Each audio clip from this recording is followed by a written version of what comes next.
Welcome, FERGAL. It's been a week since you've officially started. So what are your first impressions of Bolton Wanderers during your time here, and what specifically attracted you to the club at this point in your career? So thank you, Paul. Delighted to be here. It's obviously my first few days.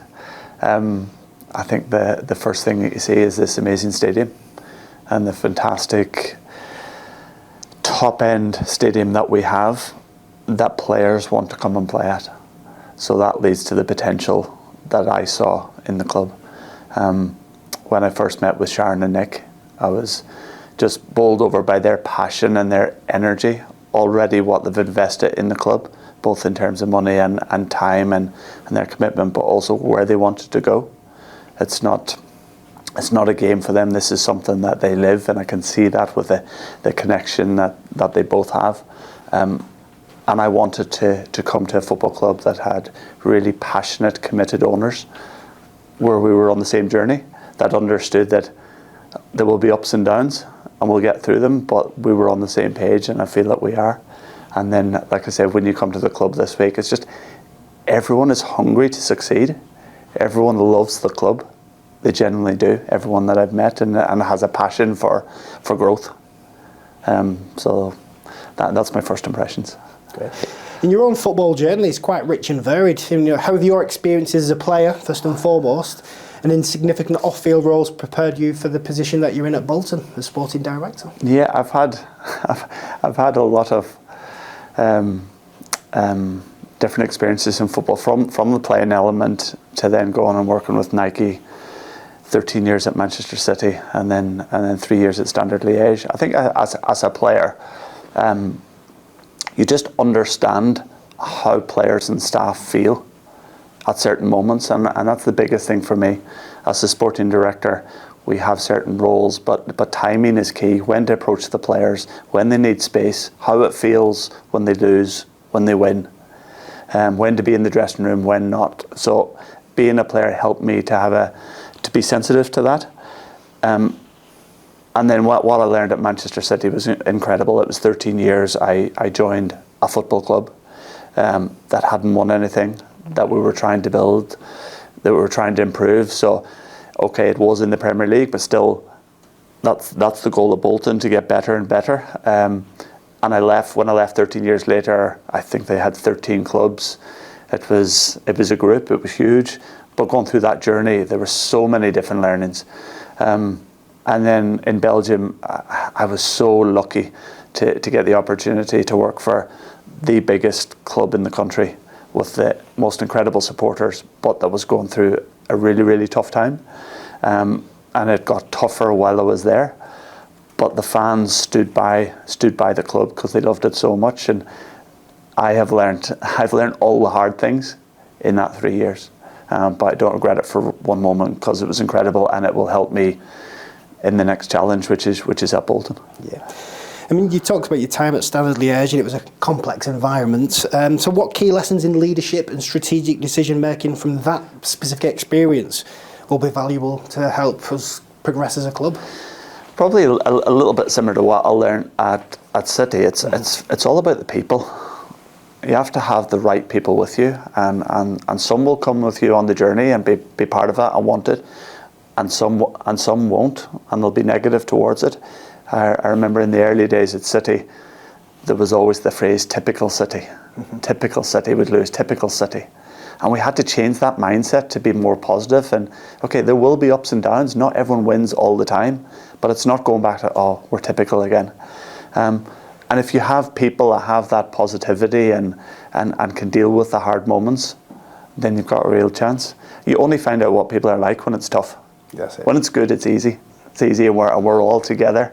But when it's tough, and it was tough in Belgium for 3 years, you find who's with you and who's got the character and who's got the drive and who's not selfish, who really wants it for the benefit of the club, because that's what we're here. That's right. And you mentioned Bolton's tremendous potential, on your first impressions. How do you plan to balance ambitious growth with building a truly sustainable football infrastructure from academy straight through to the first team, the complete pathway? Yeah. Look, I think what we want is to go up the leagues. What I remember is Bolton playing in the Premier League. Okay, we remember the JJ Okoches, the Nicholas Anelkas, those times. And when you speak to anyone about Bolton, that's the first thing they say, right? So our goal will ultimately to try and get there, but it's a journey, and it's going to have ups and downs, and maybe it's not in a straight line, okay? And we have to accept that. But first of all, we have a Premier League stadium. We have a huge local fan base that are passionate, that can drive the club. I think my goal in order, or one of my jobs in order to achieve that, is around squad planning. For me, that's really important. To be sustainable, we need to have players that are good enough to get us to the level and play at the level we want to be. But also we need to be producing talent that can perform on the pitch, but ultimately that we sell, because we know where our place is in the food chain at the moment. But we need to have those young, vibrant, special talents, right, that perform on the pitch, and then we move them on. We have had, in the last few years, some incredible loan players that we all know about, and then they've been sold, right? Ultimately, we want them to come through our academy. And the academy this year, in the last few months, it's been great what they've achieved. Dave, Julian, all the guys there. And I know, I met them, and they were so delighted with Sam playing in the first team at the end. Okay, Sonny playing in the first team. We talk about Max gets player of the year out on loan for the season. So that's what we need to be proud of. But I have to create the space for those players to have the opportunity in the first team. It's then up to them to take it. Right? I provide the opportunity, the coaches provide the development, but then the players have to take it when they get the chance. And Sam and Sonny, when they played, they did themselves all the world of good. Absolutely. Because people talk about them in a different way. Mm-hmm.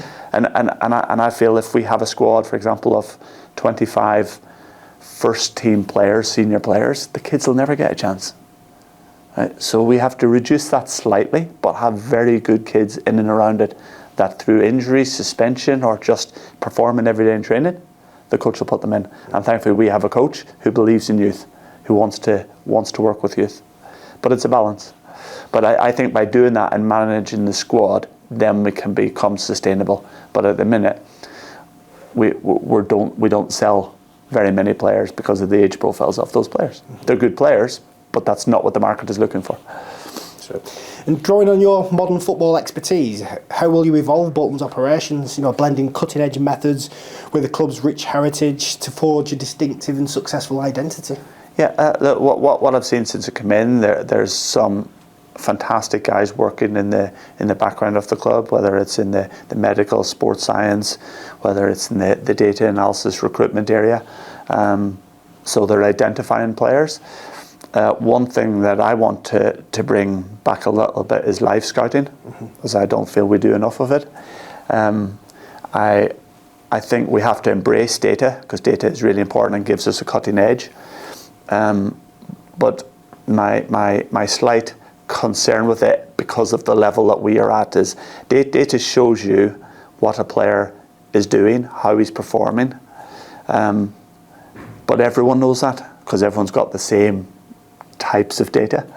We need to find the player that has the potential, but for some reason is not doing it. The system he's in, the environment he's in. And I think you can only find that out if you're on the ground, if we're watching games, if we're speaking to people. So we need to add that to the already brilliant work that's been done, and then I think we've got a really, really good chance. Perfect. Yeah, just going on to the player recruitment aspect. A lot of people think being a sporting director is just about player recruitment, but obviously it's much, much, much more than that. Can you just elaborate on your personal philosophy and how the strategy will sit alongside the rest of the staff? Yeah, it is true. We get judged on. I think we get judged on two things. One is the players we recruit, and some will succeed and some won't. And when a player doesn't succeed, it's not because he's a bad player, but maybe it's just not the right environment for him. Maybe we've missed something, but that can happen, and it happens all over the world. And the second thing we get judged on is the results on a Saturday or a Tuesday night. But there's a hell of a lot of work that goes on in the background. We have to start with putting a structure together of what we think can enable us to succeed. We then fill that structure with the right people that have that qualities, and it's my job then to give them guidance. This is what I expect you to do. This is what your role is, and to encourage them along that journey. And if everyone does their own role, if everyone does their job, we will succeed.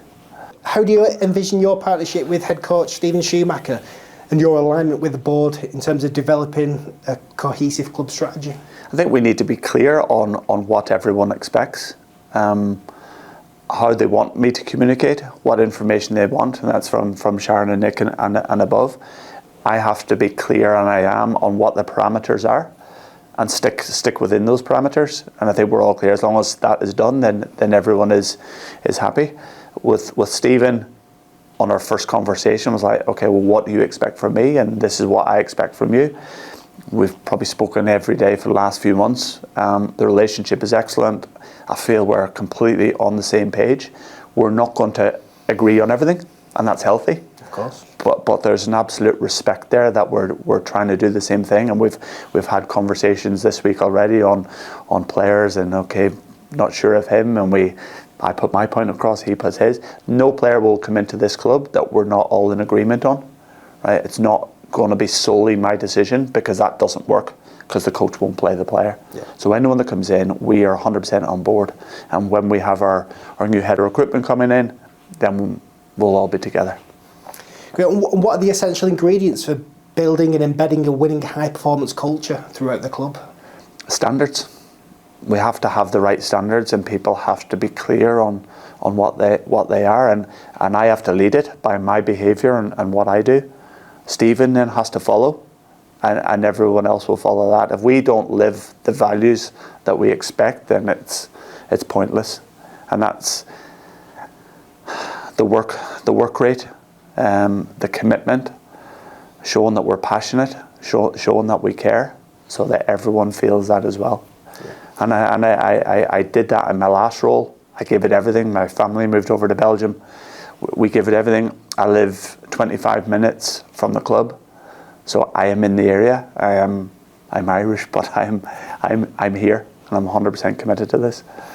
Yeah, and it's you know, like that player profile, like you say. I mean, obviously on the pitch is what we'll be judged on. They'll be judged on, but it's a bit more than that. It's about buying into the club, its history and its culture as a whole, isn't it? So how important, you know, when you're identifying players, that's like kind of part of the profile of the player, how they'll fit in, how they'll be appreciated by us fans of Bolton Wanderers and people. We spend a lot of time doing background checks on them, meeting them, speaking to them, getting to know their character. Can they fit? We want good people. We want people that understand that this is a community club. This is a club that requires commitment, energy, work rate. And if you're not going to give us that, then don't bother coming. And that is the first slide that we present. This is what we demand. You're a good footballer, but can you do the rest? Can you buy into this? I said in a meeting the other day that the biggest asset in the club is the players. And if anyone in other areas of the club need the players for events, then they should get access to those players, provided we work it around their playing schedule, because there has to be a connection. Absolutely, perfect. So what is your ultimate long-term ambition for Bolton Wanderers? Now, I know you mentioned early on, like, your impression, first impression of Bolton Wanderers was the Premier League era, the Sam Allardyce era, the JJ Koches, etc. And, we aspire to get back to there. So what aspects of this challenge and opportunity to get us back to that excite you the most personally? Because I think it's possible. I wouldn't be here if I didn't think it was possible.